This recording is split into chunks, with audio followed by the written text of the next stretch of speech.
welcome to Markets Today with me, Gaurav Kashyap. Well, we're only one day away from the British national elections, which are set to start tomorrow at 0600 hours GMT.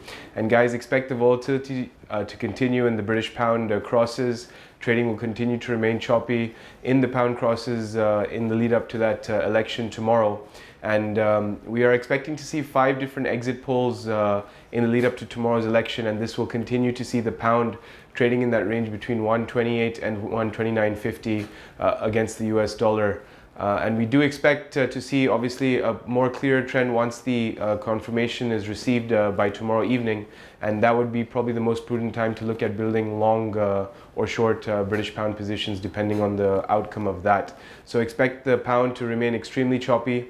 Along with the British national elections, we also have the ECB rate decision, which will probably be less disruptive than the British pound national elections.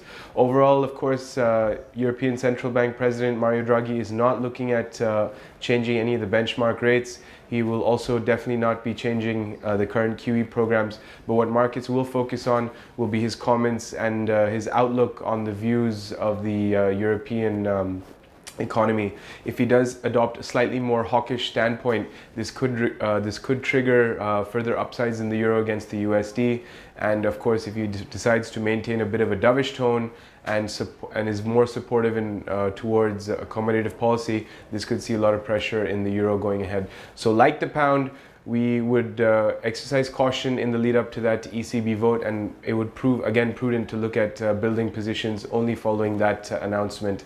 Because remember, the ECB, they were coming out as slightly hawkish up until a week 10 days ago, but then Draghi came and flipped the script and committed to keeping the stimulus at the current levels. So it would be better to adopt a wait and watch stance for those euro crosses. Also tomorrow we do have the testimony of Comey. Remember, Comey was the head of the FBI who was investigating Trump's links with Russia and Russia's involvement in the recently concluded presidential elections. So he will be testifying in front of Congress tomorrow. That will pick up steam probably around 0900 hours Eastern time. So this could see a lot of volatility coming into the US dollar because, of course, the outcome of Thursday's testimony could dampen or could flourish Trump's agendas with regards to his future plans, which include, of course, rolling out his new tax plans for the US, as well as overhauling the regulatory code. So again, the US dollar could remain under pressure. We did see the US dollar index normalize above 96.50 levels. It still remains in our channel of 96.50 and 97. Expect the volatility to pick up through tomorrow's trading session. And finally, guys, I just wanted to touch base on gold. Gold has been an absolute tear for the past 4 days of trading. It now has topped out at a very key technical level at 1296, where it's finding very, very stiff resistance. Now, a lot of the upsides in gold can be attributed to the 3% GST tax implemented in India this past Saturday. The Indian government has levied this tax and it will go in effect from July 1st. So this has probably brought in a fresh round of buying, particularly in the Middle Eastern markets and in overseas markets. And we expect this effect to have a slight taper through trading next week.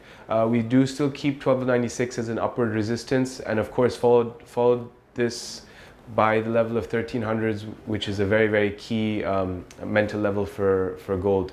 And finally, guys, in the US session ahead, we have the inventory reports. They're expected to show drawdowns at minus 3.46 million barrels.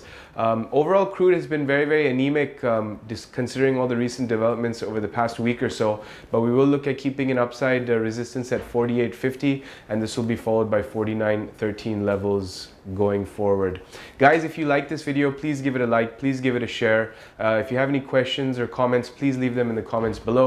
And of course, if you want to get any more in-depth analysis on a lot of the topics we've discussed today, definitely visit our all-new newsroom, which is available on the equity.com website. Have a great day, guys.